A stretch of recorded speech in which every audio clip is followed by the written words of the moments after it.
Uma boa tarde a todos. O Sindicato dos Professores das Universidades Federais de Santa Catarina, a BUFSC Sindical, tem a maior honra, o prazer de anunciar um gesto de solidariedade, digamos assim, da Associação Nacional dos Auditores Fiscais da Receita Federal, ANFIP, hoje aqui representada pelo nosso palestrante, Dr. Floriano Martins, vice-presidente executivo da ANFIP, e num gesto, como eu disse anteriormente, de solidariedade aos servidores públicos brasileiros e também, por que não, de Santa Catarina, editando e cedendo os direitos para a nossa BUFSC sindical, duas cartilhas. A primeira, análise da Seguridade Social e servidores públicos, aposentadorias e pensões, principais regras. Então, a parte da Previdência e a parte dos servidores públicos, aposentadorias, essa situação toda. O Dr. Floriano Martins é um expert, exímio, conhecedor, homem de respeito e consideração no meio acadêmico nacional. E nós temos muito orgulho de sermos parceiros nesse momento de divulgação do trabalho de autoria dele e de outros estudiosos da ANFIP. E com essas simples colocações, passo a palavra ao Dr. Floriano para proferir a sua palestra e as considerações que entender necessárias. E também já aproveito a oportunidade para perguntar a ele se ele depois abrirá espaço a perguntas e respostas à plateia. Ok, boa tarde a todos. É um prazer estar aqui, já é a segunda vez, terceira, não sei quanto é mesmo. E eu peço licença para me retirar, deixando aí... Posso falar sentado? Exato. O que eu vim falar com vocês é uma conversa, não é bem uma palestra, mas é o que a gente faz a vida inteira. Eu sou oriundo da Previdência, da fiscalização da Previdência. Entrei na Previdência em 75, portanto a maioria entrou nessa época aqui, mais ou menos 70, 75, pela experiência que tem, pelos cabelos grisalhos. Afinal de contas, nós estamos na adolescência da terceira idade.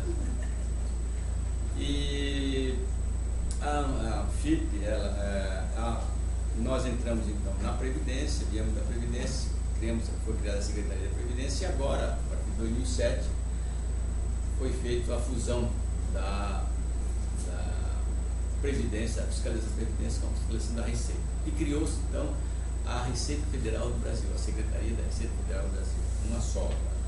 Então não tem mais nem Secretaria de Previdência, nem Secretaria da Receita, tudo é Secretaria da Receita Federal do Brasil, onde todos os processos da Receita e da Previdência é feito num ambiente só, com todos os processamentos sendo feitos. Porém, a entidade que nós administramos, nós estamos lá, que é a ANFIP, ela veio da origem da Previdência. Então nosso capoete ainda é previdenciário. E todo o nosso trabalho, a grande maioria do nosso trabalho ainda é previdenciário, na parte da seguridade como um todo. E nós só sabemos fazer isso, nós não fizemos outra coisa, nós não aprendemos a fazer outra coisa. O servidor público aprende a fazer aquilo que é dado ao professor, né, na área de pedagogia, é assim também. Nós temos a parte agora da Receita, que é todos os tributos, desde o imposto de renda até a aduana. Então nós temos especialidade em todos. E no final nós fiscalizamos os três regimes, que é o regime, que já vou citar um pouquinho, da Previdência Social, o regime geral administrado pelo INSS, o regime Previdência do Servidor Público, que é o regime nosso, o regime da Previdência Social, que é o que vai acabar praticamente, né? O regime próprio vai estar se extinguindo, o nosso, ou pelo menos vai diminuir muito. Depois a gente pode falar um pouco mais sobre isso. E o regime de previdência complementar, que vem com tudo pelo mercado financeiro, vem com tudo para implantar na cabeça de todos nós que é o melhor sistema. Eu acho que poderia existir os três, por um bom tempo ainda vai existir os três, mas seguramente o regime próprio vai se equiparar apenas e tão somente ao regime geral. Ou seja, quando eu falo em regime geral, subtende-se INSS, com um teto de R$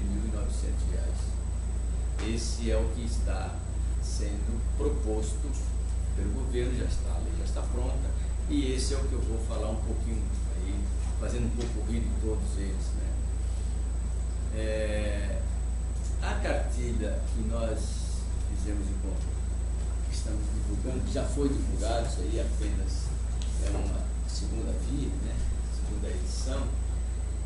Quem quiser, depois eu vou falar um pouco mais, quem quiser estudar um pouco mais, um pouco de seguridade, está aqui. Nós fizemos um resumo anualmente das contas da Seguridade Social. Desde 2001 está no papel, mas desde 1989 nós fizemos análise. E fizemos anualmente essa análise, mostrando para a sociedade que há superávit da Seguridade Social. Infelizmente, a grande mídia, a imprensa e o próprio governo não aceitam essa metodologia. Os dados não são fictícios, os dados não são projetados, os dados são feitos do orçamento do próprio governo, ou seja, da execução orçamentária do governo. Não é fictício. Isso aqui tem mais de 300.000 páginas de papel. Para reduzir isso aqui, não dá um trabalho enorme. E esse livrinho, essa cartilha aqui, é uma síntese das principais regras de aposentadoria do servidor público, tanto da emenda 20, a emenda 41, 47 e as leis de 1887, né, e os decretos que vieram. Então, tentamos fazer isso aqui, um resumo prático para que a pessoa que não está muito acostumada na linguagem, né, que não é muito comum, tentasse ter uma orientação o mínimo possível para que ela possa saber qual a posição. Eu sei que aqui a maioria é aposentado. Quem que é da ativa aqui ainda? Tem bastante. O que é que eu estou fazendo aqui? Só tem ativo?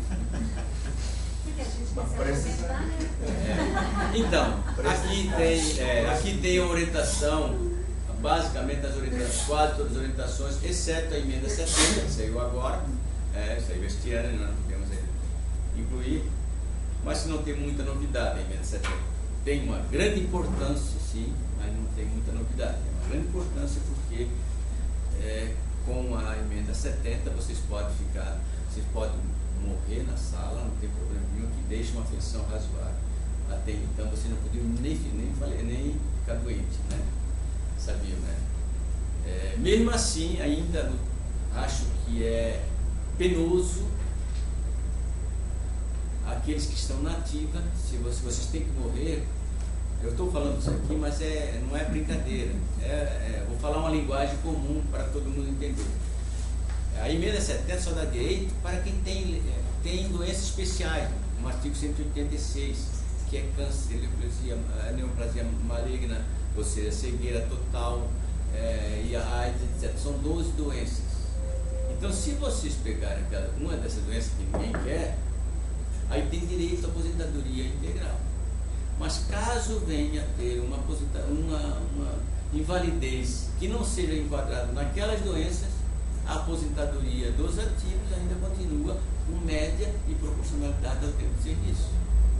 Isso quer dizer o seguinte, trocando em miúdos, quem tem 5 anos de serviço e por azar cai não numa dessas doenças que ninguém quer ter, mas numa doença qualquer outra, você joga um futebol e quebra as duas pernas e não volta mais para a sala de aula, por exemplo, ou por um azar da vida qualquer, vai se aposentar, transformar a empresa da invalidez, com 5,35 avos o homem, ou 5,30 avos a mulher. Pela média. Até diferente do regime geral. O regime geral, o INSS, hoje, a aposentadoria por invalidez é integral, independente de ter um câncer ou uma insuficiência pulmonar que gerou a aposentadoria por invalidez. Então, apesar de lá só ter o teto, que é de 1916, Mas ambas as aposentadorias por invalidez, ambos os diagnósticos, a aposentadoria é integral, ou seja, 100%. Você não recebe aposentadoria integral se aposentar por tempo de serviço. Bom, ou por idade, mas por invalidez é integral. Então, feitas essas considerações, eu fiz aqui uma apresentação de umas 30 páginas, mas uns 300 slides, mas vocês não vão dormir. Então, eu vou passar rápido algumas coisas para a gente entrar. Não sei se o nosso amigo pediu para falar um pouquinho sobre aposentadoria, sobre o regime de previdência complementar, que é o que vem por aí. E não vai, logicamente, pegar ninguém daqui, os atuais. Quem entrou no serviço público até 31 de dezembro de 2003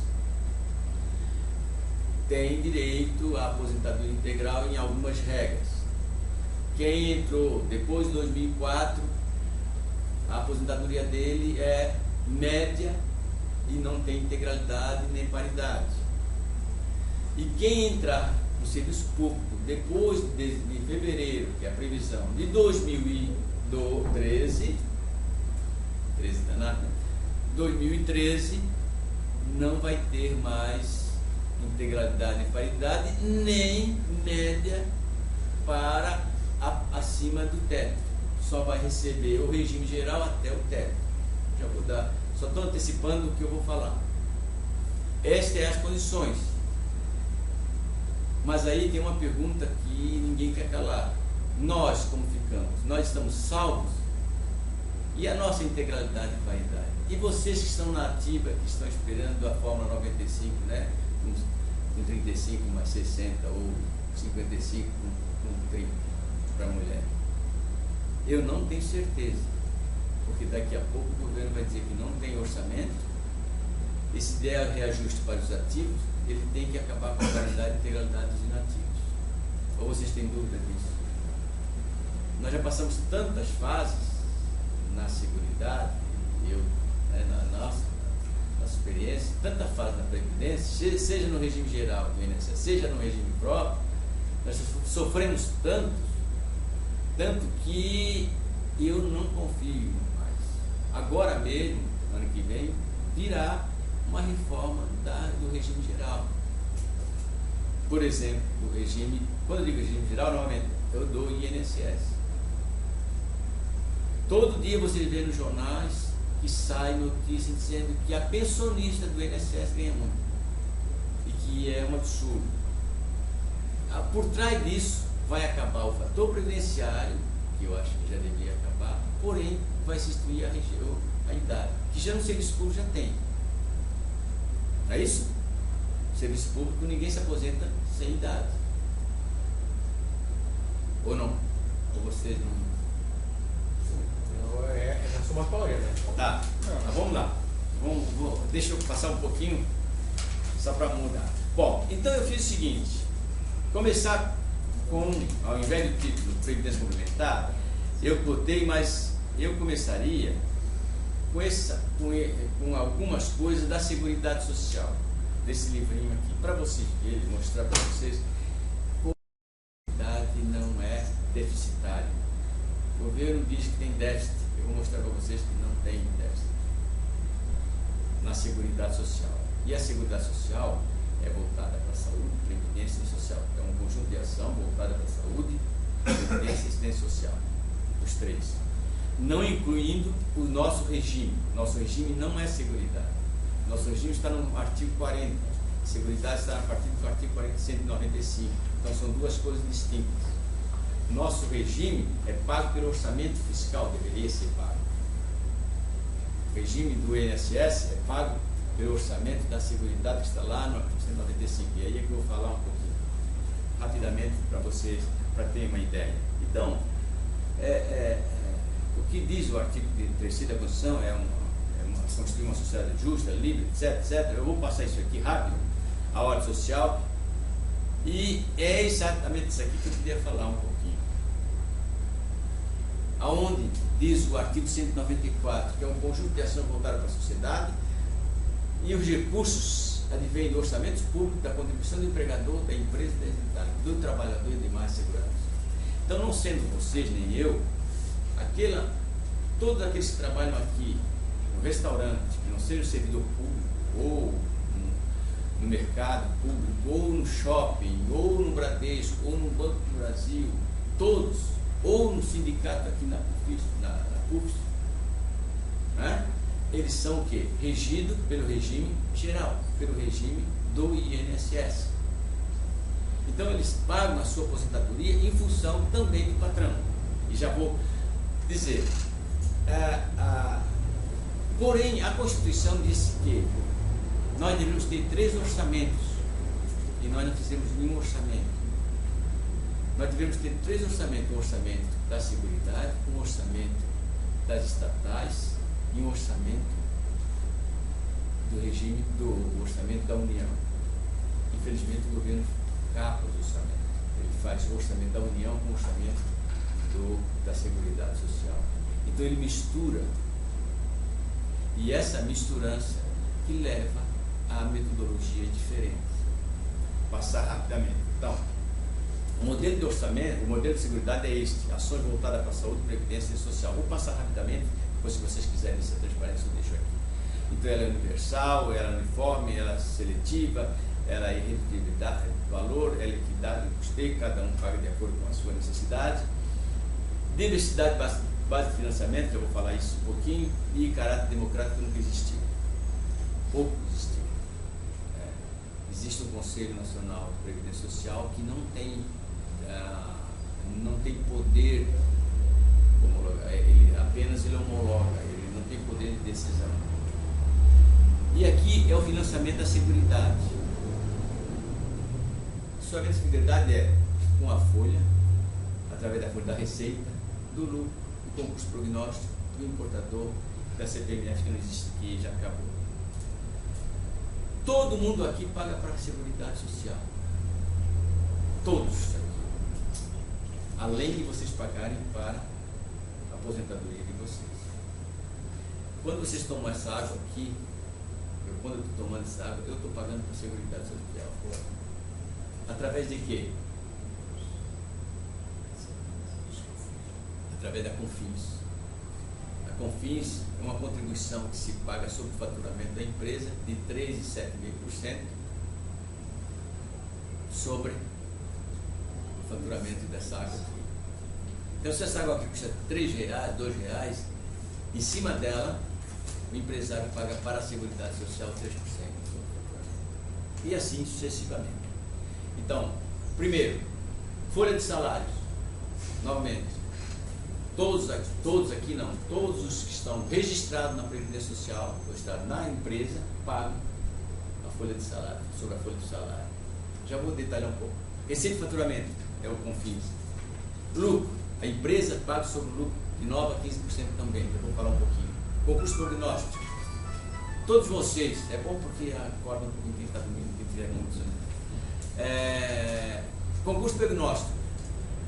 Tudo que vocês fazem, que nós fizemos, em cena, números, Mega Sena, etc., 5% daquilo ali, da receita líquida, vai para a Seguridade Social. 5%. Importador, todas as importações também. E a CPMF que gerava uma destinação para a saúde, previdência e fundo de pobreza, ela acabou em 2007, que eu lamento, deveria ser.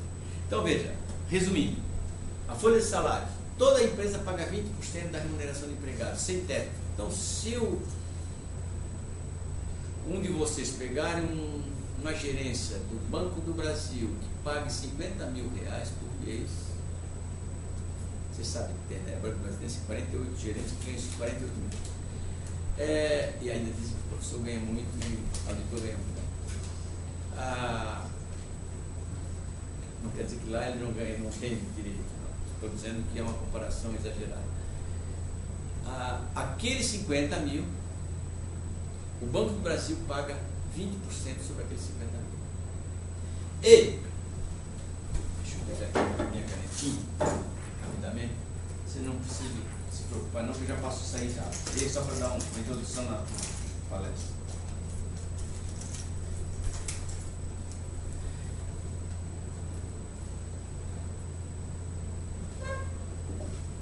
Acabou. Não tem mais. Bom, então, 20% da remuneração do empregado, do empregador.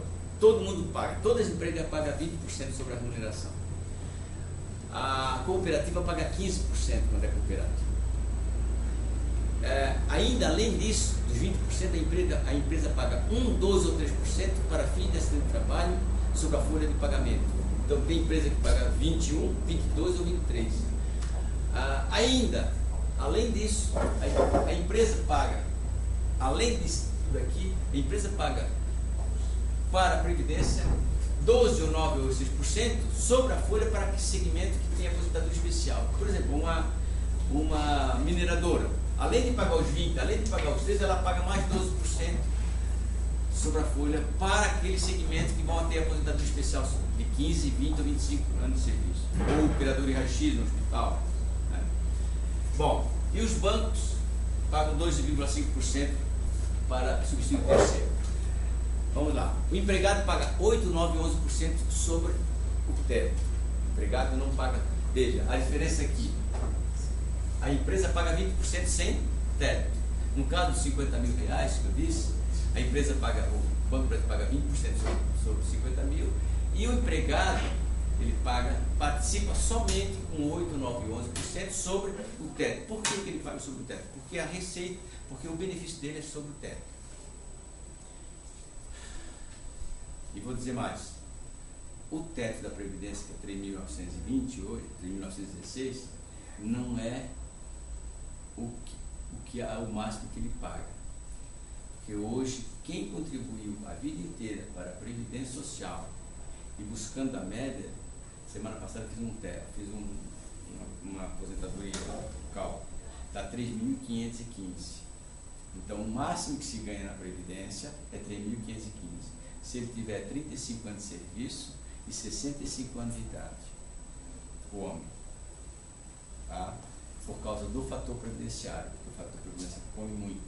Então ele precisa ter essa idade e esse tempo de serviço. Não é ainda o servidor público, tá? Não estou falando do servidor público, só estou falando do regime geral, do INSS. Contribuinte individual, paga 20%. Então, qualquer pessoa autônoma, pedreiro, carpinteiro, advogado, médico, etc., engenheiro, que seja autônomo, ele paga 20% do salário, da remuneração do salário declarado. Aí, se uma empregada, uma faxineira que faz o serviço para vocês até 2 vezes, cuidado, até 2 vezes por semana, ela pode servir de faxineira. Acima de 2 dá vínculo empregatício, transforma em empregada doméstica permanente. Ela pode pagar, se quiser, 11% sobre o salário mínimo só. Ao invés de 20%, paga só 11%. Isso dá direito a uma aposentadoria, todos os tipos de benefícios, exceto a aposentadoria por tempo de contribuição, mas dá aposentadoria por idade, auxílio de doença, dá todos os tipos de benefícios. Ela pode pagar 11% sobre o salário mínimo, que hoje dá R$ 68. Então, uma pessoa que queira, é o que mais nós temos de evasão não de evasão de receita, mas de não inscrição. Hoje nós temos 5,5 milhões de empregado doméstico e tem registrado 2,4 milhões só. Ou seja, a grande maioria dos empregadores não registra suas empregadas. E quem pega empregado doméstico, quem é? A classe média, né? Depois nós temos o MEI. O MEI é o microempresarial especial, né?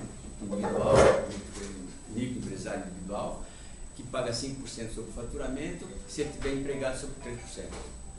Depois nós temos o pessoal do rural, que paga 2,1% e 2,5%, pessoa física ou jurídica. E depois nós temos o clube de futebol, que é um absurdo, mas todo time que você vê aí jogando, ele não paga sobre a folha. Ele não paga 20% lá. O Flamengo, o Avaí, o Figueirense, o Corinthians não paga 20% sobre a folha de salário, que ganha o Ronaldinho, que ganha isso, que ganha aquilo. Ele paga tão somente 5% da receita líquida do bordeiro, ou seja, da receita que dá no campo de futebol. Tá? Isso é um absurdo, Toda empresa paga sobre a folha. O clube de futebol não. É chamada desse tipo. Depois nós temos o empregado doméstico o empregador doméstico paga 12%, o simples que paga 2,5%, 2,75% a 7,85%, são vários, mais de 300 tabelas, são 5 tabelas subdivididas, né, em número. E outras contribuições, o PIS, que é de 0,65 a 1,65 sobre a folha de pagamento da Receita, a CONFINS, que eu já falei que é de 3,5 de 3 a 7,5, a contribuição sobre o lucro líquido, que é de 9 e 15% sobre o lucro líquido. E concurso público, nós já disse para vocês que a Sena, todos os números pagam 5% da Receita. Tudo isso vai para o Caixa da Seguridade Social, que ano passado deu, dá para enxergar aí? Que ano passado deu, tudo aquilo ali que eu falei, ano passado deu 528 bilhões de reais. Está aqui nesse livrinho, está na página, nas primeiras páginas, tá? 528 bilhões. E deixa eu ver aqui a página que está. Está na página 37, que eu acho que mudou um pouquinho, não. Tá, é a mesma página, né? É a mesma página. Página 32, começa na página 32, tá? 2011, 528. Página 32. Deu 528 bilhões. E as despesas gastas com previdência, urbano e rural, etc, etc, etc, deu quanto que? 450 milhões. Portanto, a Seguridade Social deu um superávit de 77 bilhões. E isso todo ano deu superávit. Aonde é que vai esse dinheiro? Para fazer o superávit primário do governo. 48% do superávit primário do governo sai daqui. O restante para pagar outras coisas. E aonde é que tem um déficit? Como é que é montado o déficit? Montado o déficit da seguinte maneira, já vou dizer. Toma-se por base só a receita líquida, só da folha, está vendo o vermelhinho lá em cima? Só da folha, tem nenhuma. Só da folha, 245 milhões, e compara-se com todo o benefício urbano e rural.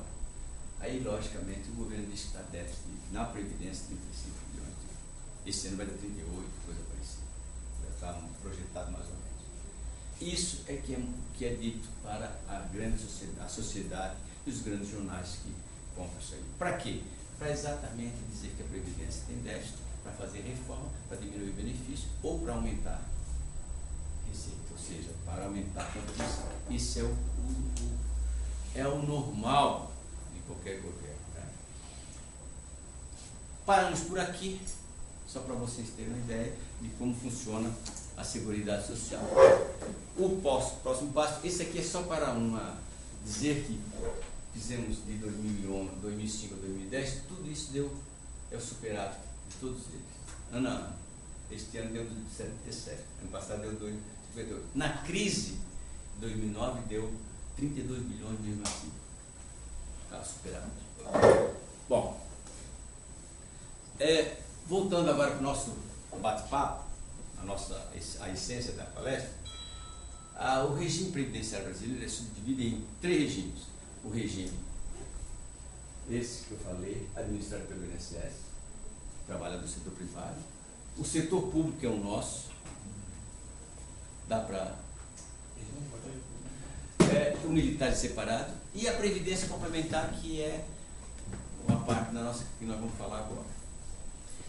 Aqui estamos nós, que é o serviço público obrigatório, estadual, ele é municipal, ele com benefício, ainda com benefício definido.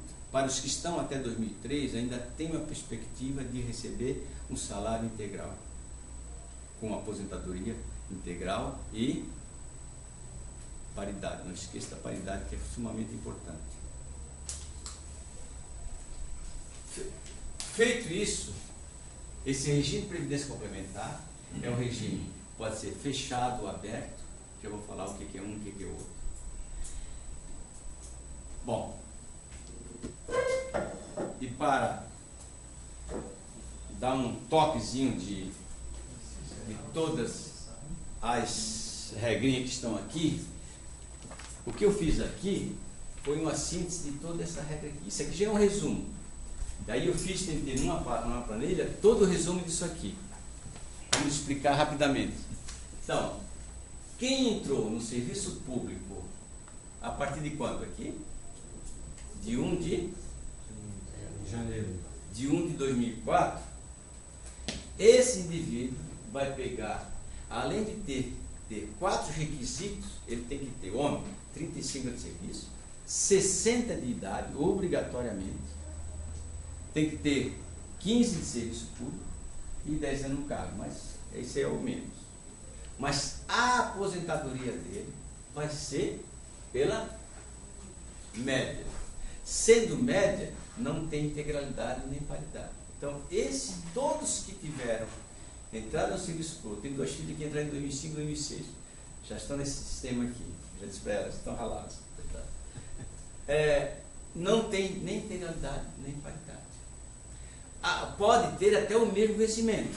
A média pode dar, por exemplo, eu ganho 5 mil reais, eu posso, no final da minha vida, ter uma média de 5 mil reais. Posso ter. Mas não significa que eu tenha a garantia do último salário. Essa é a regra que está a partir de 2004. Uma pergunta. E se a média for acima? Por exemplo, eu recebo 5 mil reais. Se der 4 mil, eu vou levar 4, não é isso? A partir dali, o reajuste não é comparativo com o ativo. O reajuste desse servidor aqui é como? Como é que se dá esse reajuste? Não é equiparativo ao ativo. Equiparado ao ativo. E o reajuste se dá na mesma época do regime geral com o mesmo índice. Para alguns poderá até ser melhor. Para outros não, dependendo da categoria. Então todos que receberam, e já tem gente nesse sistema, tem gente, as aposentadorias por invalidez concedidas anteriormente à emenda 70, as pensionistas já são nesse sistema. As pensionistas, por isso que ele diz, os ativos não podem ficar doentes e os inativos não podem morrer. Porque dependendo da regra, deixa uma pensionista não muito bem indivíduo, porque ela deixa de receber a paridade. Ela vai ter tão somente a média e o reajuste vai ser aquele do INSS, que agora, atualmente, até melhor, dependendo da situação por categoria. Este ano, o INSS concedeu uma aposentadoria de 6,08%. É o INPC. Bom, essa é a turma que entrou a partir de 2004. A turma que está até 31 de dezembro de 2003, entre 2013 e 98, está vendo aqui? Esse grupo tem aquela regra permanente, que é aquela ali, ele pode optar, se quiser, e tem outra regra de transição. Essa regra de transição ele tem que ter, novamente, 35 anos de serviço, 60 anos de contribuição, e 15 anos no carro, 20 anos no carro, 20 anos no carro e 10 anos no serviço público. Mas ele tem que ter 60 anos de contribuição. Aí, esse cara aqui, nessa regra, leva a integralidade e tem paridade. Bom, e aqui tem a regra da 47, que é a melhor das regras. Quem entrou no serviço público até 98, que é todo mundo aqui. Ou seja, tem aquela regra lá, regra permanente, tem aquela outra, tem essa daqui, e tem essas duas. Essa aqui já vou falar, é a melhor regra que tem para se aposentar, é esta aqui, que vocês todos já conhecem, devem conhecer, que é a regra de transição do artigo 3º da emenda 47, que é essa aqui. O que é que diz a regra? Ele tem que ter 25 anos de serviço público, ele tem que ter a soma das idades, a soma das idades com tempo de serviço tem que dar 95 ou 85 para a mulher. Então, para o homem tem que ter 35 com 60 ou 36 com 59, né? Sempre tem que ter 35 anos no mínimo. E a mulher tem que ter 30 anos no mínimo. Então, a soma dessa idade tem que dar 95 ou 85. Mas ela tem uma ou outra idade. Esse aqui pode morrer quando se aposentar, porque deixa a pensão integral e com paridade.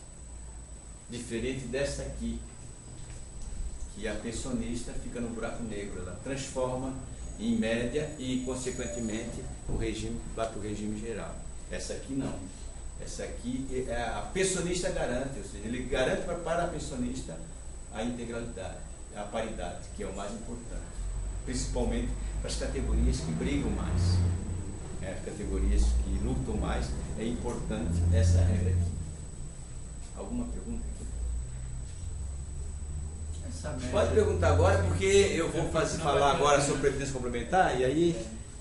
Essa média dos vencimentos é a partir do momento que ingressa? Não. Como é que a média do vencimento é a partir de 7 de 94 ou posterior a essa data. Se o salário não teve reajuste, é aquele valor É aquele valor corrigido pelo INPC. E o que vem a ser o último salário? O último salário é o contra-cheque, é o último salário que você recebe. Depende, esse último aí é muito relativo, porque se você tiver uma gratificação, ou um DAS, ou um DAI, ou FG, ou FCC, depende. Isso não inclui. Tá, se você tiver nessa regra aqui, e você tiver contribuindo, inclui, porque é média, mas nessa aqui não. Por exemplo, no caso de passar de professor adjunto para professor associado, que aí tem um aumento. Não, mas aí é na mesma categoria. Aí inclui. Inclui? Inclui, porque aí é a mesma categoria. Se tiver gratificações incorporadas para parte desta média. Não, da média sim. Do último não. A média, se tiver gratificações, por isso que é importante, quando o sujeito receber gratificação, é opcional ele dizer, olha, eu quero que contribua. Se eu optar por isso aqui, porque vai ter a minha média. Só que é um tiro no pé. Desculpa aí a expressão. Por quê? Porque se ele tem, digamos, 10 mil reais, se ele ganha 10 mil reais, e passa a ter uma gratificação de 15, ele diz, eu quero contribuir. Aí faz a média e dá 11. Ele leva 11? Não. Ele não pode levar mais do que na última referência, na última que ele teve. Ou seja, parágrafo 11 do artigo 40. Ele não leva. Ele pagou, mas não leva. A não ser na justiça, etc. Falando administrativamente. Justiça é outra coisa. Então, cuidado quando se faz opção para pagamento e para fazer a média, porque muitos estão usando, eu vou fazer a média. É até interessante essa média aqui, porém tem esse desajuste, ou tem essa contingência que o sujeito pode pagar e não levar. No caso, por exemplo, acho que muitos aqui já deu tempo de aposentadoria, mas ainda está ativa. Se acontecer de morrer e não está aposentado. Não tem problema. Está garantido. Está garantido. Tá, existe um parecer do Ministério do Planejamento. Isso é uma dúvida. Nos primeiros anos, de 2004, era uma desgraça. Porque tinha alguns que queriam que... E tem outra coisa aqui. Não tem problema. Pode morrer. Não tem problema.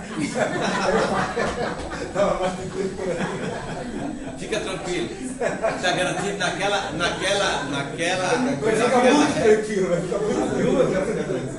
a viúva que fica tranquila. Naquela regra que você tinha direito, você é garantido. Tá? Sepultamento está garantido, é isso? Sepultamento também. Ok?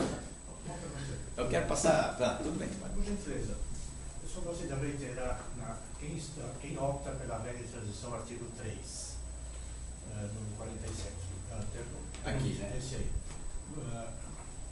Completa entre anos de vida mais anos de trabalho, 95. Qual é o valor da aposentadoria? É o último salário. É o último salário. É esse que nós falamos agora. Esse garante a integralidade e a paridade. É a melhor regra que tem, é esta. Esta é a regra melhor. E ainda deixa a pensão integral e paridade com a pensão. Tá? Eu falo em pensão porque talvez a gente brinque aqui, mas a gente não trabalha com pensão porque pensa que não é para mim. Pensa, mas nós que temos associação, nós que vivemos na associação, no nosso caso nós temos 10.400 fiscais, sócios, né? Todo mês morre alguma quantidade, porque a nossa faixa também é grande. Então, nós temos uma luta com o pensionista enorme. E a gente só vai ver quando acontece. Né? Não liga para os outros. É igual aquela história da AIDS, né? AIDS não, eu não pego, não é para mim. Só pega nos outros. Né? Então não uso camisinha. Bom, esse é um fato. Não sei se tem alguma pergunta. Eu vou passar agora para o próximo, que é a Previdência Complementar, o sistema de Previdência Complementar que está vindo aí. E o sistema previdenciário, aquilo eu já passei, regime geral, regime próprio, que é o nosso, regime de previdência complementar. Ele é aberto, ele é fechado. O que é fechado no regime aberto?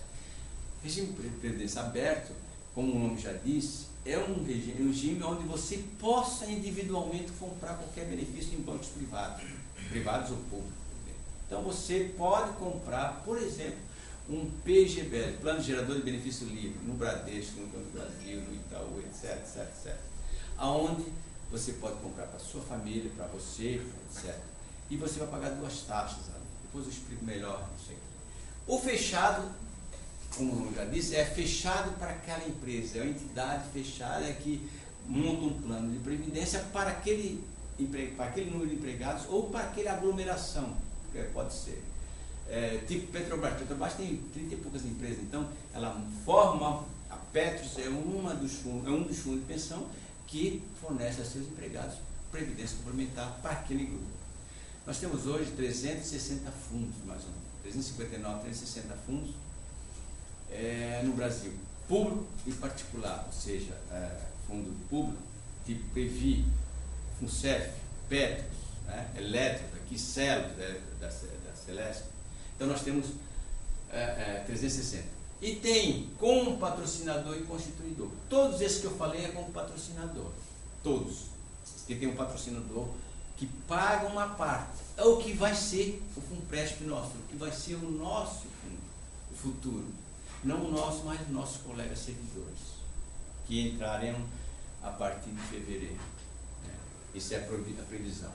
E tem constituidor. O que quer dizer isso? Com patrocinador que tem um patrocinador cedendo algum valor para a formação do fundo. E constituidor, somente você. Então, por exemplo, o sindicato de vocês pode fazer um fundo previdenciário. Por que é melhor o fundo? E nós estamos fazendo o nosso, vai começar a ser no mês que vem já um processo de 2 anos nós estamos fazendo isso. Não é da noite para o dia que você faz um processo desse, um fundo desse.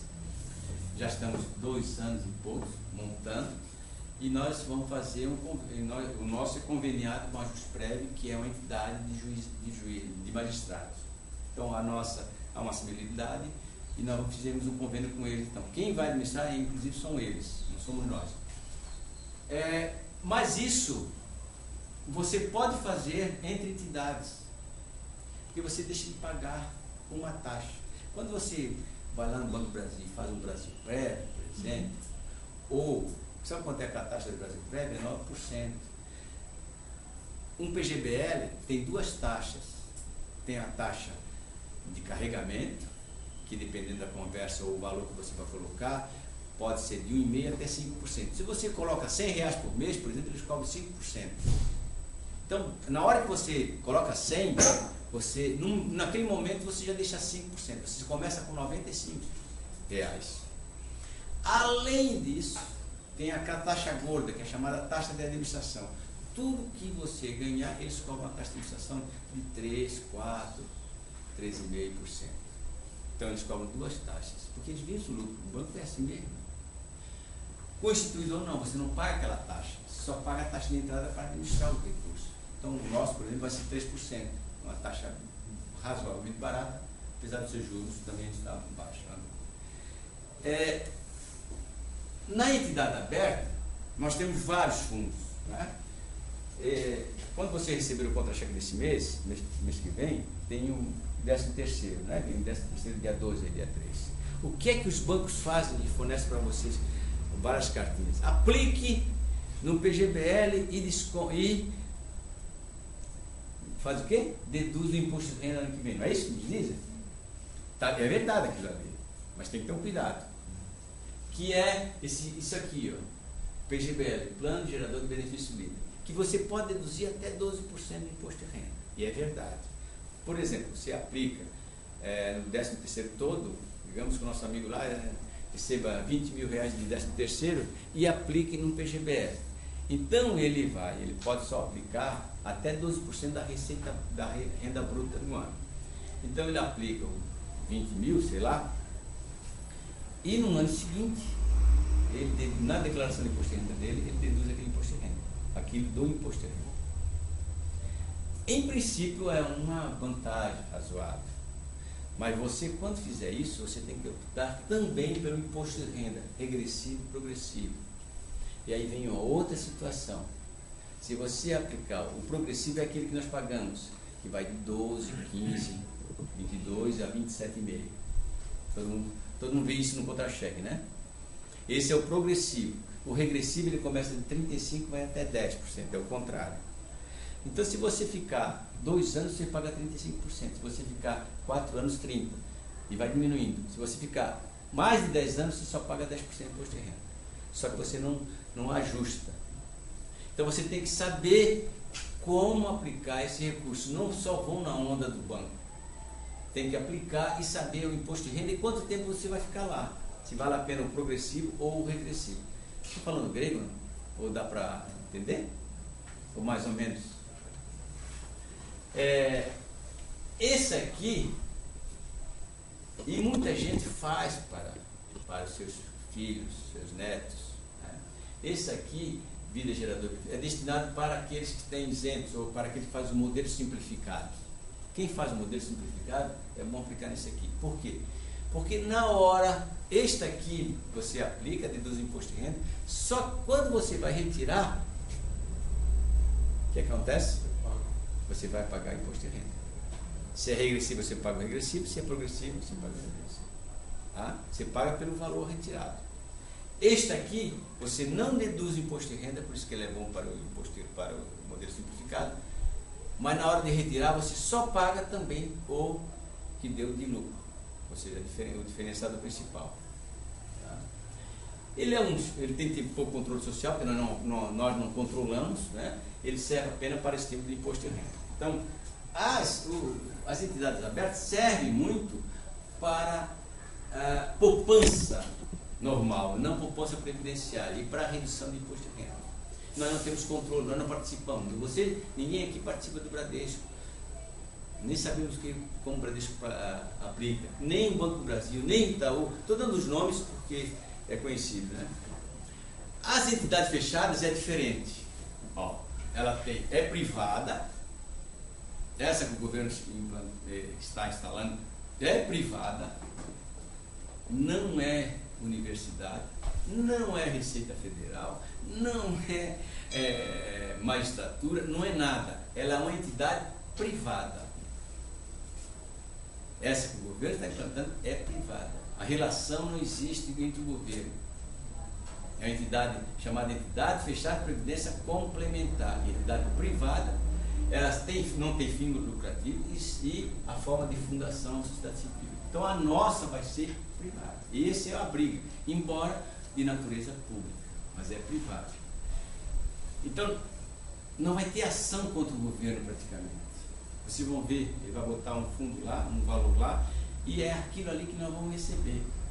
Se der errado, azar nosso. Vamos lá, deixa eu complementar. Essa estrutura aqui são as estruturas da Previdência Complementar. Desde 77, os órgãos, ele tem um conselho deliberativo de 6 pessoas, compõe de 6 pessoas, 3 indicados pelo patrocinador, pelo governo, e 3 indicados, eleitos por nós. Conselho Fiscal 4, 2 e 2, 2 escolhidos e 2 eleitos, e a diretoria escolhida pelo Conselho Deliberativo. Na FUNPRESP, nesse do governo, quem escolhe o Conselho Deliberativo é o governo. E o Conselho Deliberativo é que vai indicar a diretoria. Vocês imaginem quem é que vai administrar. Portanto, o governo já indicou provisoriamente tudo. As 2 aqui, já indicou, já está no Diário Oficial. É o secretário da Fazenda, secretário de Planejamento, secretário executivo do Ministério da Previdência, secretário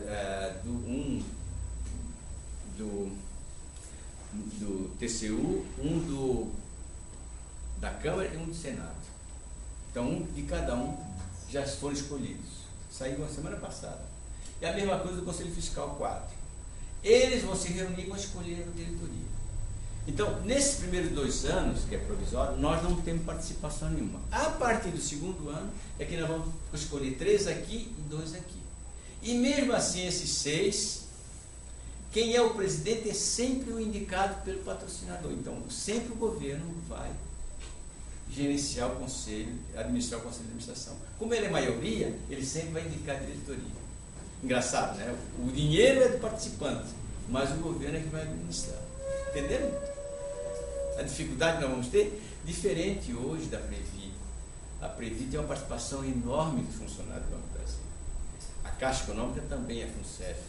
Aqui a Elos tem uma participação enorme, o pessoal do servidor da Eletrosul. Na Celos também. Então eles têm uma participação muito boa, controla, fiscaliza. E aí vem, quem fiscaliza? Entidade fechada é o órgão regulador, é o Conselho Geral de Previdência Social, Conselho Gestor, desculpa, a Previc, que é a Superintendência da Previdência, vinculada ao Ministério da Previdência. Diretriz para aplicação é o Conselho Monetário Nacional, o Ministério da Fazenda, e entidades abertas, o órgão regulador fiscalizador é a SUSESP, que é a Superintendência de Seguros Privados. Essa nós não temos acesso. Né? Bom, esse eu já passei. Aqui é a secretaria,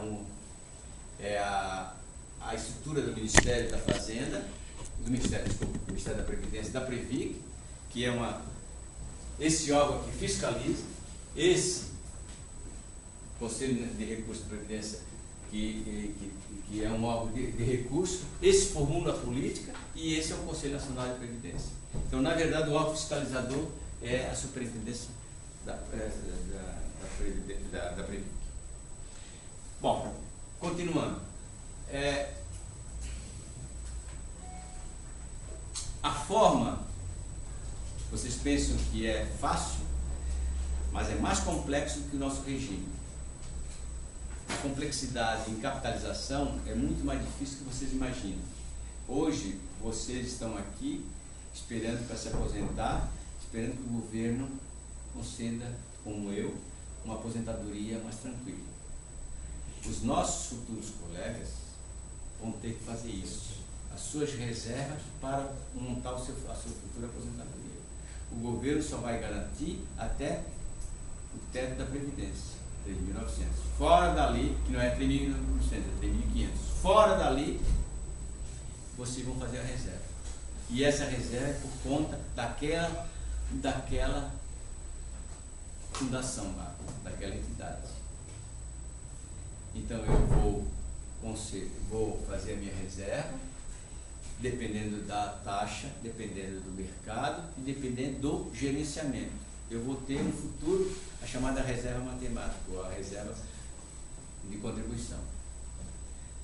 No final da minha vida, quando eu fizer 60 anos, quando eu quiser me aposentar e tiver elegibilidade, eu vou lá e pergunto quanto é que eu tenho de reserva. E aí o atuário vai fazer o seguinte cálculo. Bom, você tem 60 anos, você tem uma reserva de 500 mil ou R$1 milhão, você vai durar, em tese, né, fazer pela tábua, vai durar 20 anos. Então você vai ter aí 240 meses de benefício. Ele vai dividir esse 1 milhão por 240 meses. Se você tiver É assim, o cálculo, você está dizendo assim, contrário a mim ou contrário inconcebível, né? Mas é assim, o cálculo é feito assim. Por que o cálculo é feito assim? Porque é contribuição definida. Não há mutualismo, não há responsabilidade do Estado. Ele participa apenas com 8,5%.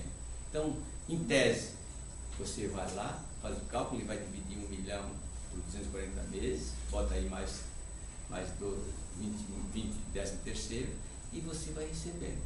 Se você tiver a sorte de morrer antes, ainda você pode deixar a pensão melhor. Mas se você, aos 80 anos, ainda tiver a audácia de ficar vivo e não tiver mais dinheiro no tacho, você só vai receber o 3.900, que é o 13.500, que é o teto. Deu para entender? Aí, de tanto nós pressionávamos, eles criaram um fundo especial, que eu vou explicar já o que é esse fundo especial, que está dando dor de cabeça demais, porque criamos um problema e para ele, lógico, e o objetivo é esse, e o governo não sabe como fazer agora.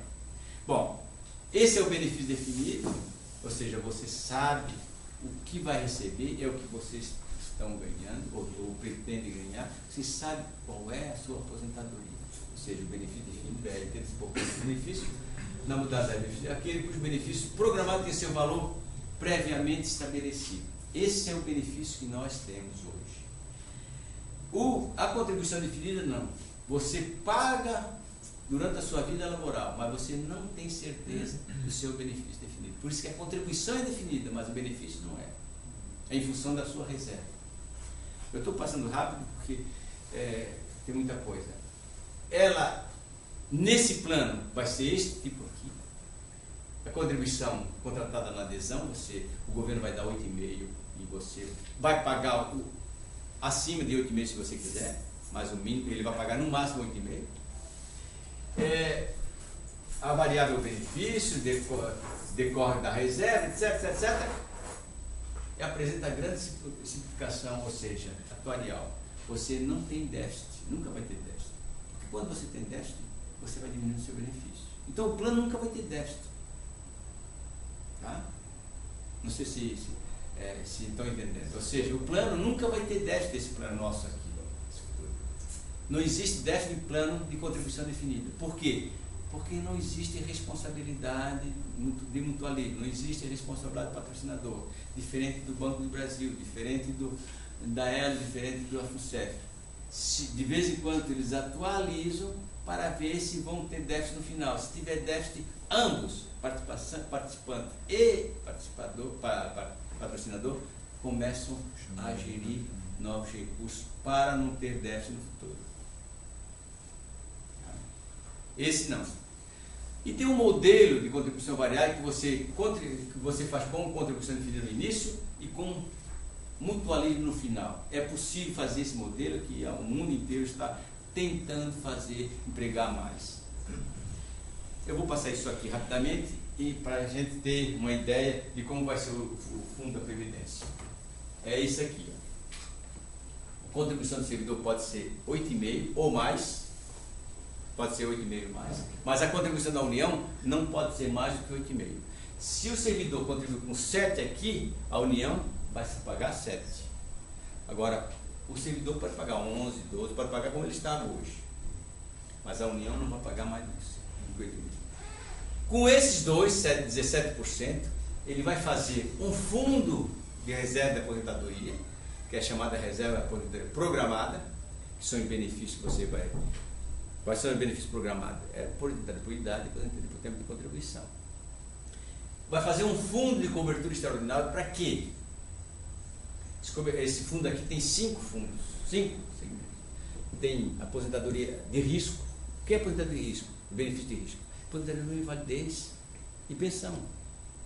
Você pode, o servidor pode ser admitido, um professor pode ser admitido em fevereiro e morrer em março, não pode? O que acontece, e acontece normalmente num contingente de 1 milhão de pessoas. Então tem que fazer um fundo, uma reserva, um fundo para a contratação de benefício de risco.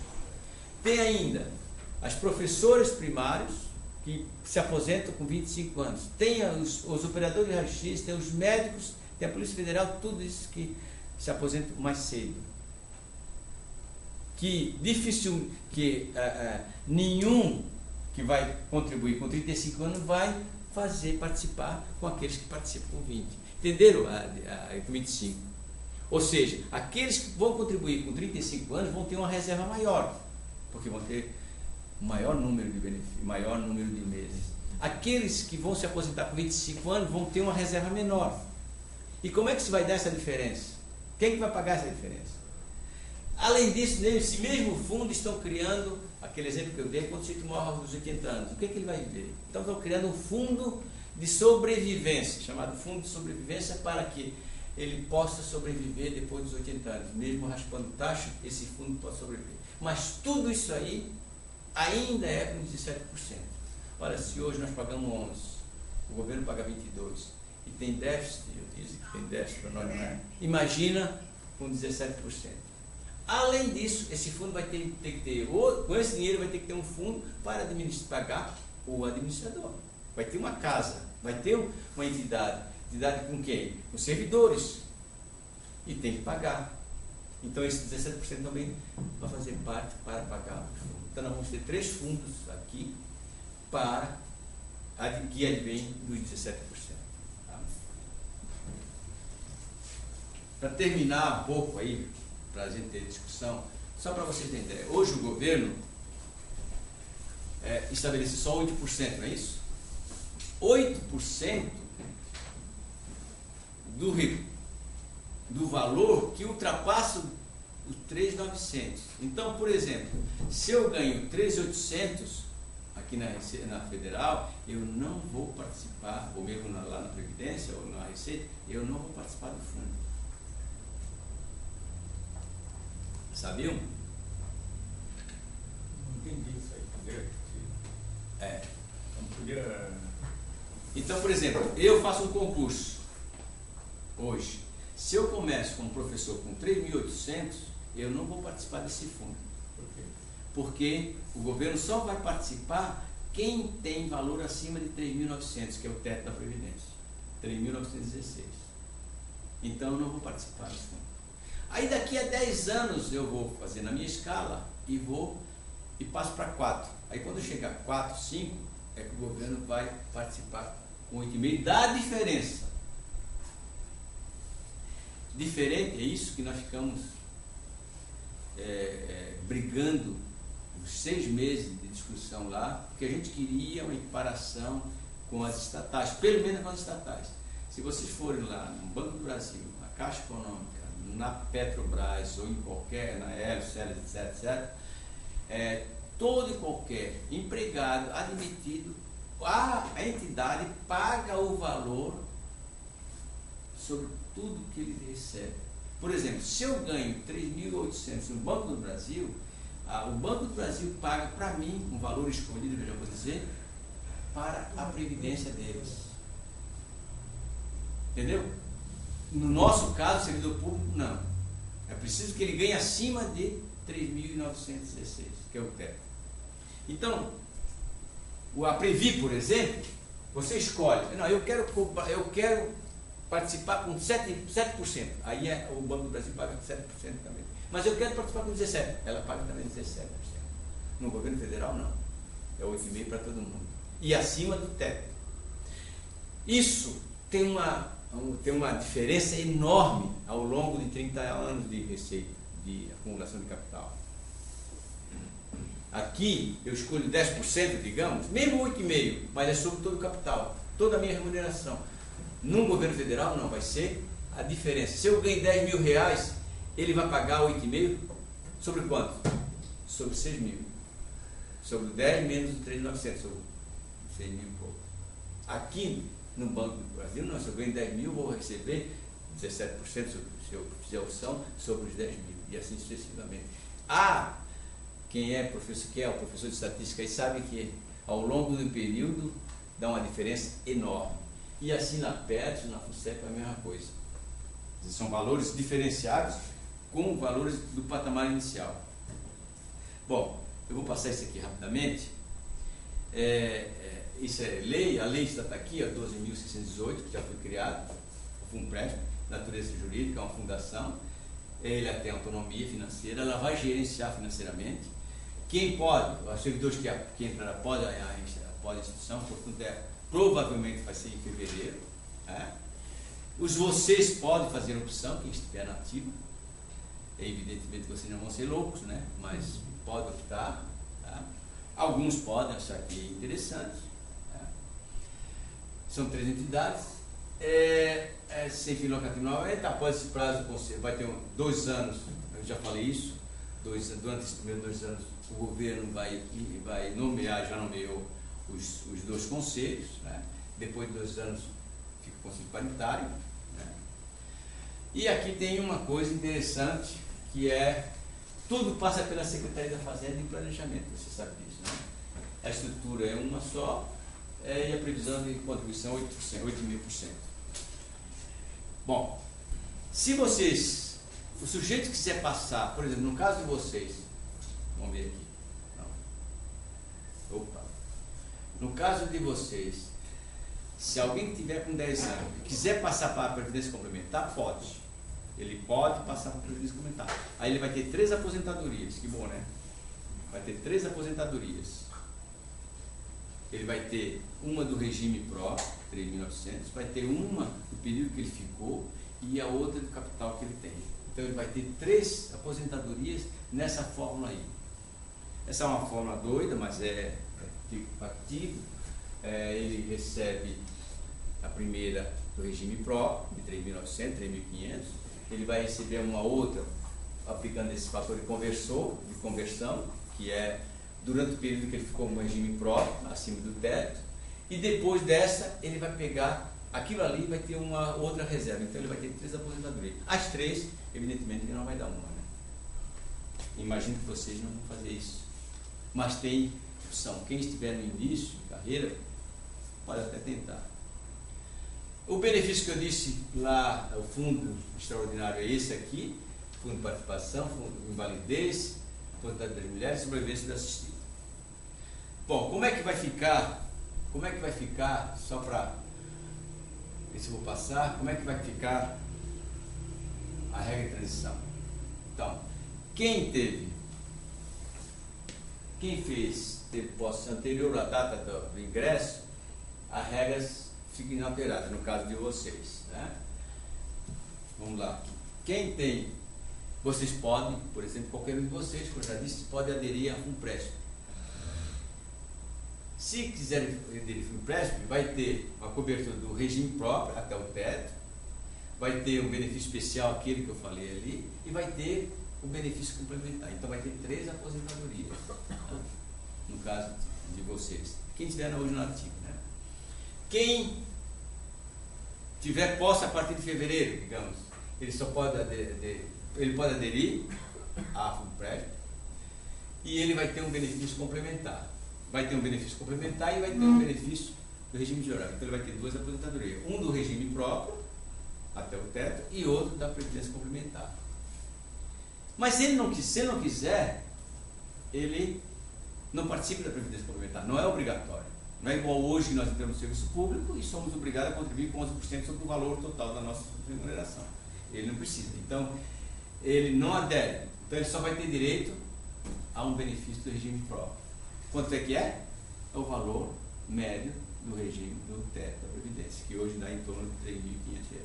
Então, ele não precisa. Os servidores, a partir de fevereiro, se for instituído, ele não precisa aderir à FUNPRESP. Ele pode ficar como está, mas só vai ter direito ao benefício mínimo igual, como se ele tivesse no INSS, igualzinho. Mas, geralmente, aqui é importante porque o governo vai pagar 8,5%, né, para ele. Então, isso vai atrair, ele não vai deixar de não participar. Então, a regra é essa. Como análise, eu tenho várias queixas, né, nós temos várias queixas.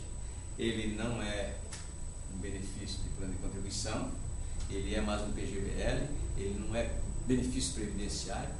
O benefício previdenciário é aquele que garante a renda mensal vitalícia, ele não está garantindo a renda mensal vitalícia, infelizmente. ainda não veio a regulamentação adequada. Ele não há garantia de aposentadoria, que eu já disse. Ele não existe a ausência de mutualismo, não tem. Os servidores que ganham até menor do que o teto, ele não pode participar. Ele pode participar, mas somente com a contribuição dele. O dele pode, mas ele só vai contribuir. Não tem a participação do governo, do patrocinador. O que é um desestímulo. Imagina um professor que começa com 3.500, digamos, e ao longo da carreira ele quer fazer a carreira para chegar a 20. Estou chutando aí, não sei quanto é que é o valor. Ao longo do período, mas mesmo assim, se ele não fizer, ele vai ter uma reserva muito pequena no final da carreira dele. Entenderam? Porque ele só vai ter direito à participação do governo após R$3.900. O governo pode retirar a qualquer momento, né? Dificuldade. E aqui eu escrevi isso aí como forma de desabafo. Não haverá motivação para os bons profissionais. Por quê? Não haverá o quê? Motivação para os bons profissionais.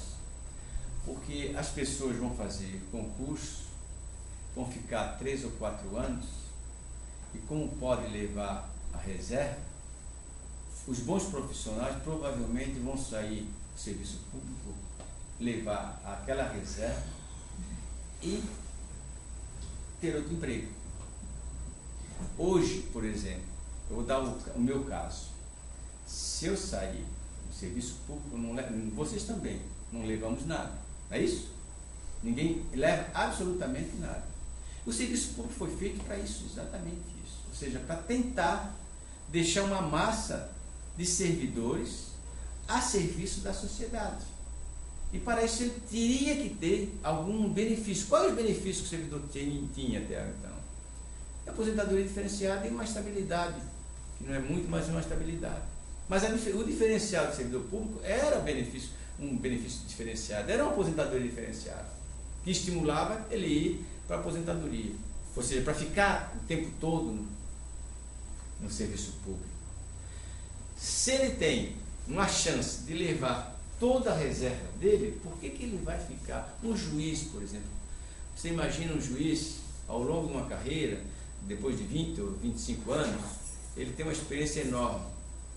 Hoje o juiz está ganhando R$25.000, bruto.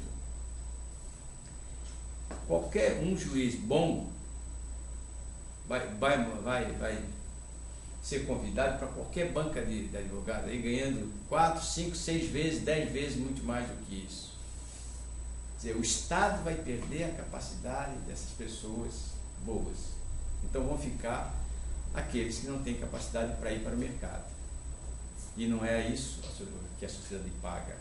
Não é isso que a sociedade deseja. E assim vai acontecer com o delegado de polícia, vai acontecer com o editor, vai acontecer com o juiz, vai acontecer com o professor, vai acontecer com todo mundo.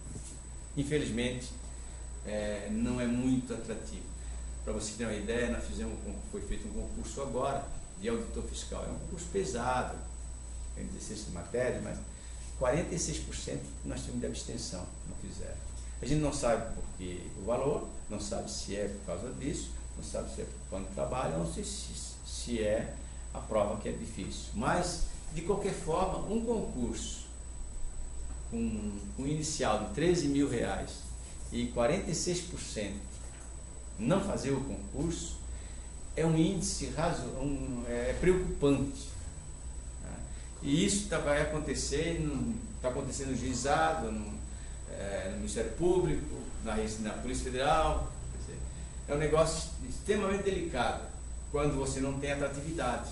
Os bons profissionais vão buscar outro mecanismo de sustentação.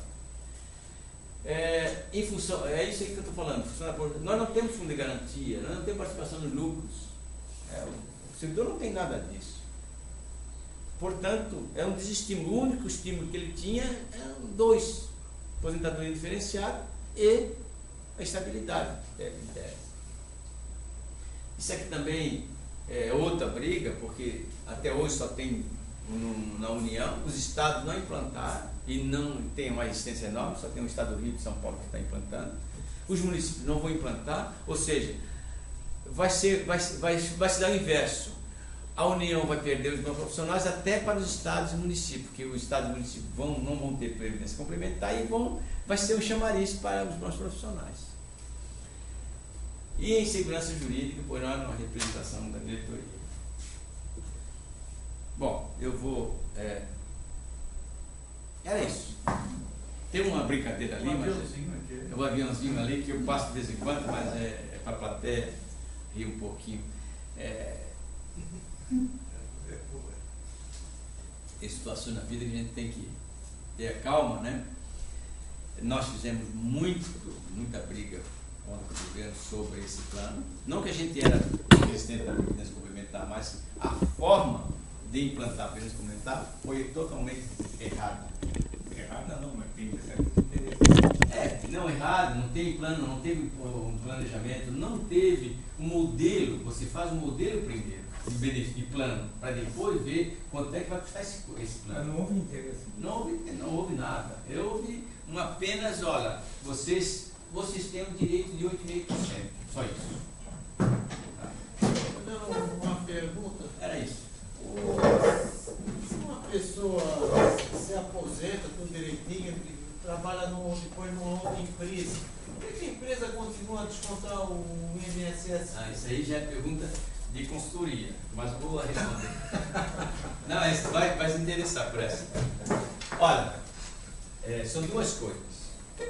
Se você é servidor público, você termina, você é professor aqui e se aposenta como servidor público e vai trabalhar em outra empresa cujo regime é do INSS, você vai contribuir com aquele regime, você ganha aposentadoria aqui, e se você fizer carência no INSS, lá precisa de 15 anos de mínimo de carência, ou você pode contribuir, se você ficar doente, você tem direito. Você tem o direito a outra aposentadoria. São regimes distintos. Tá? Regime distinto. Se você tem o mesmo regime, primeiro, se você tem o mesmo regime, você não pode ter duas aposentadorias. Então, se você, por exemplo, se aposentar aqui e fizer outro concurso, você não pode. Você até pode. Não, já chego lá. Você não pode, né? É o mesmo regime. Claro. Você não pode. Você até pode fazer o concurso e fizer a opção. Qual é a melhor? Mas você não pode ter duas aposentadorias.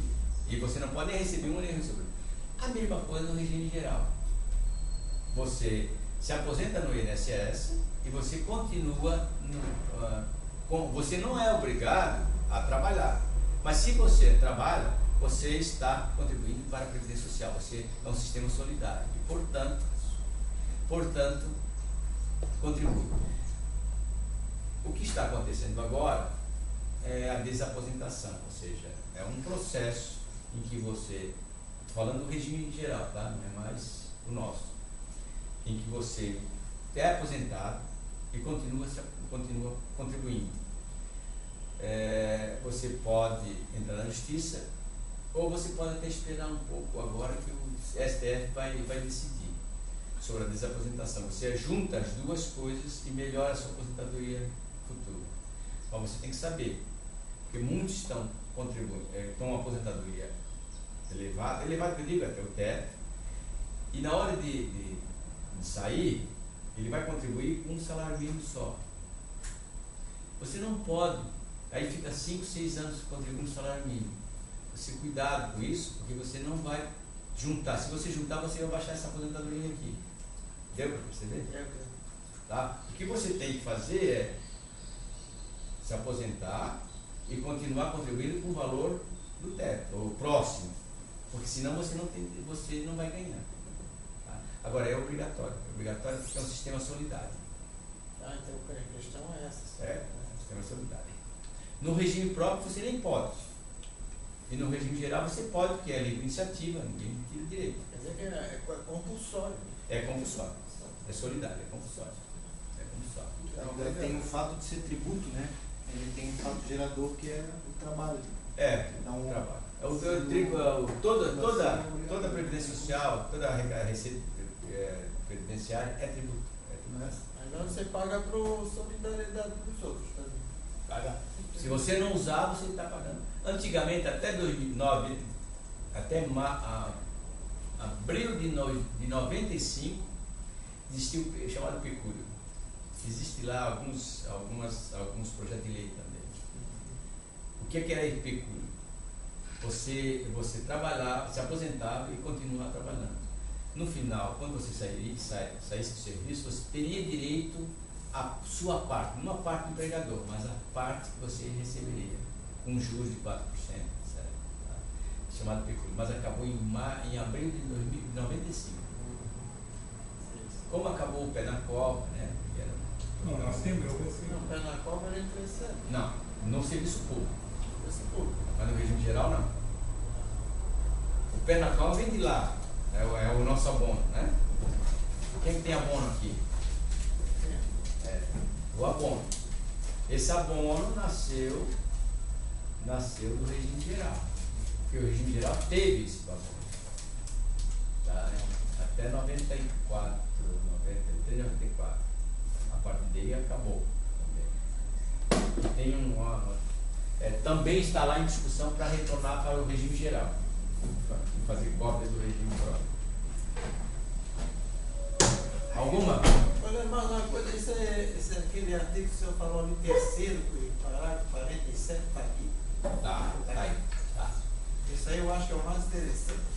O de vocês é o artigo terceiro da. Eu tentei achar Aqui. Isso vai ser disciplinário. Eu acho que se fosse possível, deveria ter sido deixar. Está na página 34. Começa na página 33, que mudou com a emenda 47. tá. Tá? Aí vem a regra do artigo 3º da emenda 47. Tá? Aí explica ali os critérios. Né? Tá? 2 folhinhas só. Okay. Estou satisfeito. Ali, ó, 25, 35, então, serviço, na página 34. E tem a emenda também, tem as emendas próprias. Tá? Eu queria aproveitar e te agradecer, se for possível, me responder, senão a minha situação é um pouco estranha. Eu sou professor desde 79, vim assim na universidade. Nossa Senhora. 79, trabalhei até 99, 2000 na Universidade Federal. Aí eu tive um convite para trabalhar numa universidade particular.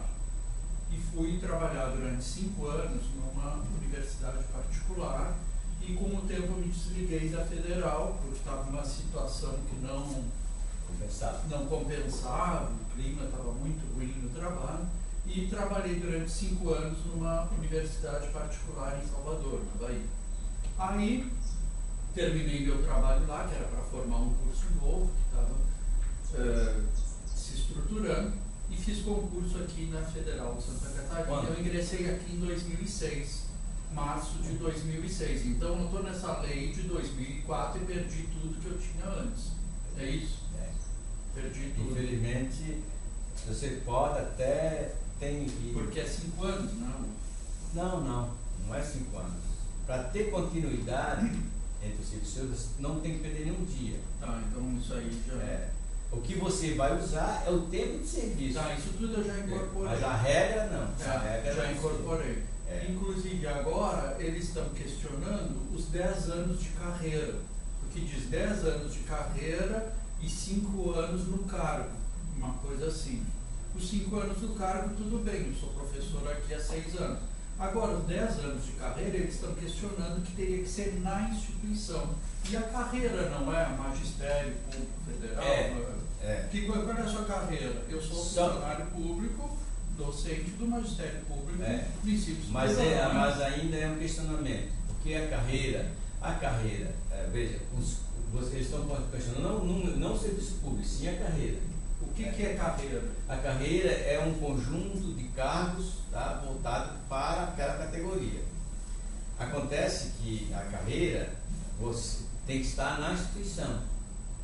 Nessa instituição aqui, você não vale a que eu incorporei da Federal? Olha, essa é uma briga porque lá é particular. Não, eu tenho no Rio Grande do Sul Federal, trabalhei 20 anos. Mas a carreira já tem carência também. Você saiu da carreira, né?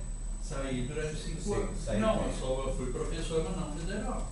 Sim, mas de qualquer forma, você pagou o INSS lá. Sim. Pagou a Previdência. É outro regime. Não, mas é que Agora, eu acho que dá para brigar na justiça.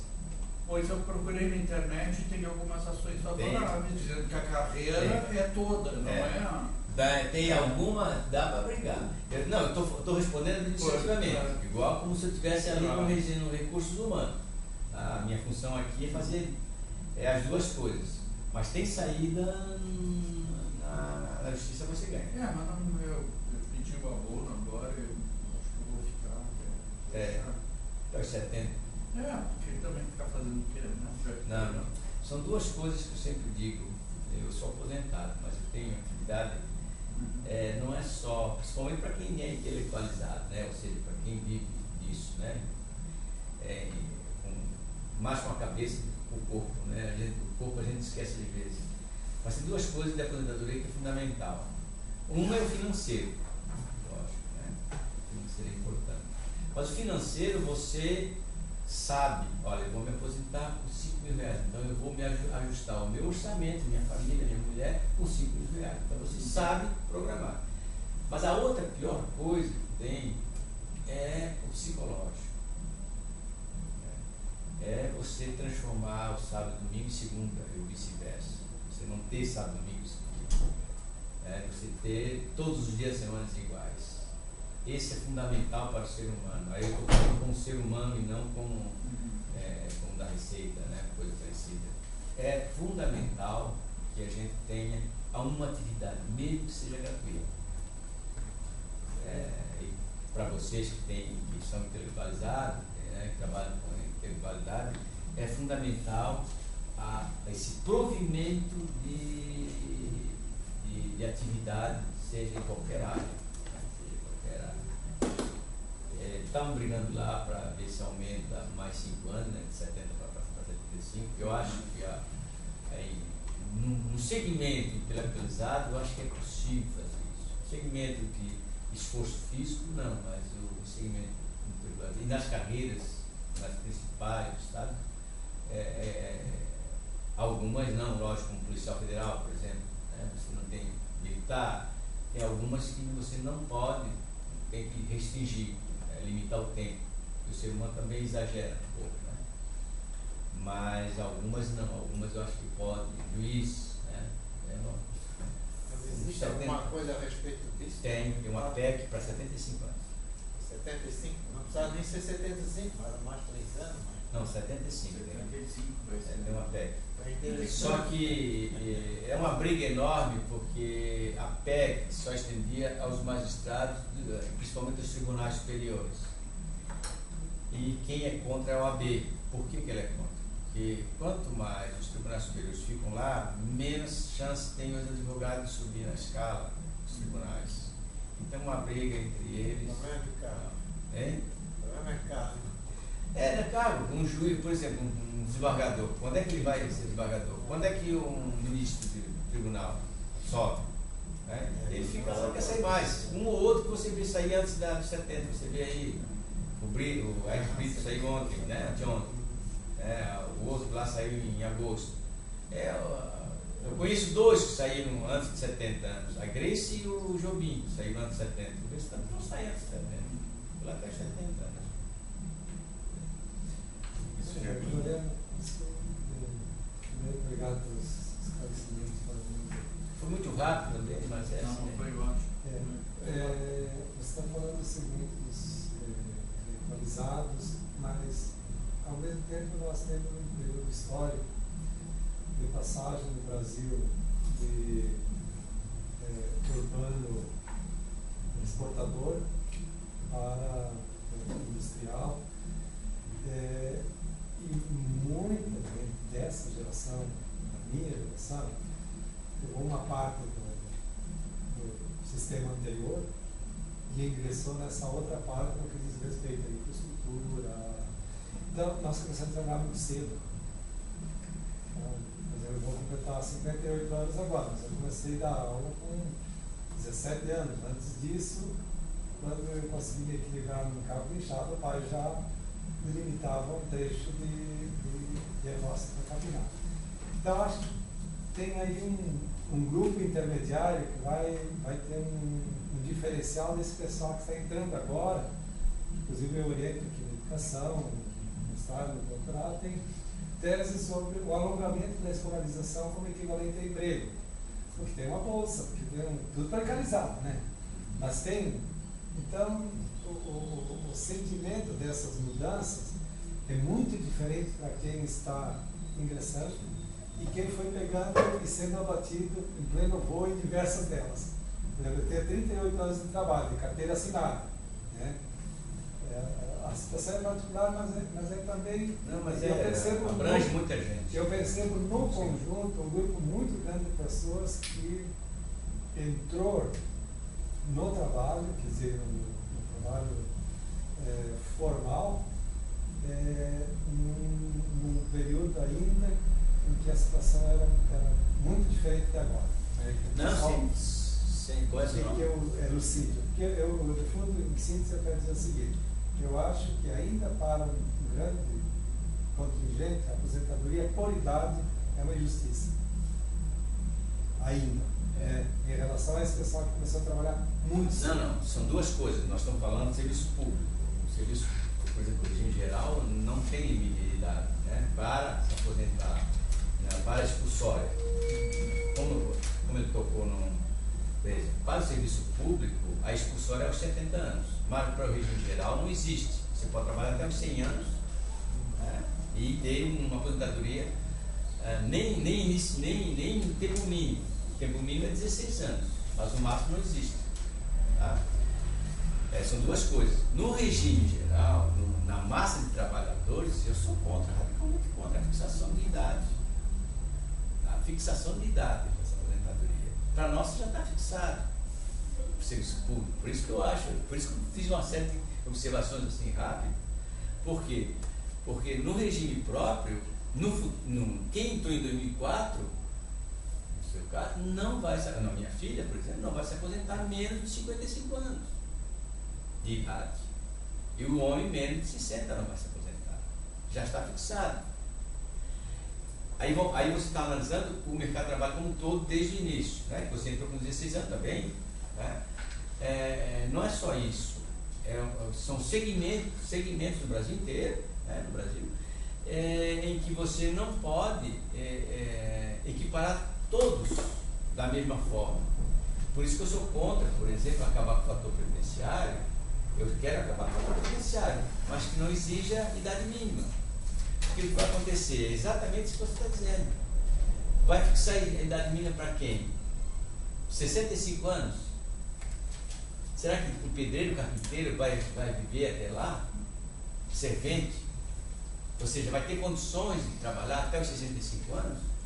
Se ele já começou com 12, né? Esse pessoal começou com 12 anos. Então, são duas coisas. Como nós estamos falando de serviço público você pode ficar até 70 anos, 75. Até é bom, porque às vezes, não é obrigatório, estou falando que ele pode ficar. Né? No regime geral, você não pode fixar. Por isso que eu sou contra, e o governo quer fixar. Se acabar com... Semana que vem vai ser discutido o fator previdenciário, vai começar a ser discutido na Câmara e no Senado.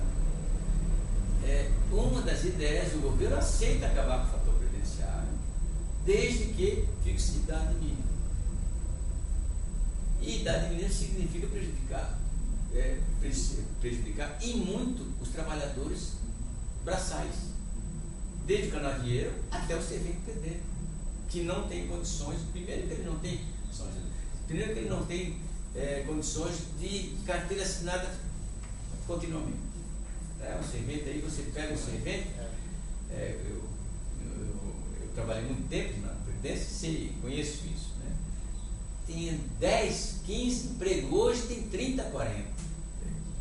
Um pedreiro tem 10 carteiras de tanta rotatividade.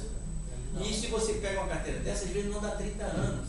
Eu estou lá com um caso, agora o cara tem 21 anos, mas ele tem 40 anos de trabalho, mas 20 anos na carteira, e não consegue. Ele vai se aposentar com 65 anos, vai se aposentar, esperar a idade para se aposentar.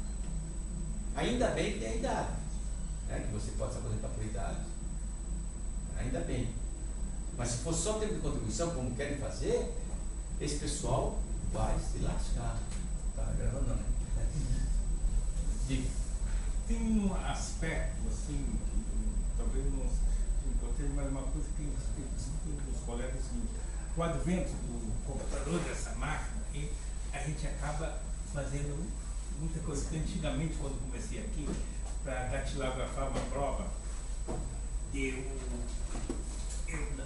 escrevia ela e eventualmente alguém tinha um desenhista que fazia desenho, eu fazia desenho, a datilografava e alguém rodava. Não. Hoje,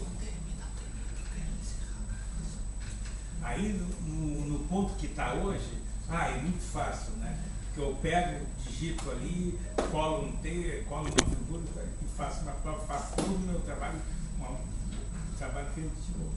Então, essa máquina aí, que você facilitou, mas também aumentou o que seria a produtividade da gente. Porque a gente incorpora, em alguns casos, tarefa que era de outros. Em outras situações, a gente tem um acréscimo de resultado, mas também tem um acréscimo de trabalho, volume de trabalho. E, no entanto, eu acho que isso me parece que é um ganho de produtividade, isso aí, do qual tira do nosso trabalho e nós não ganhamos nada com isso. Antes do professor responder. Se eu tenho um comentário a fazer sobre esse aspecto.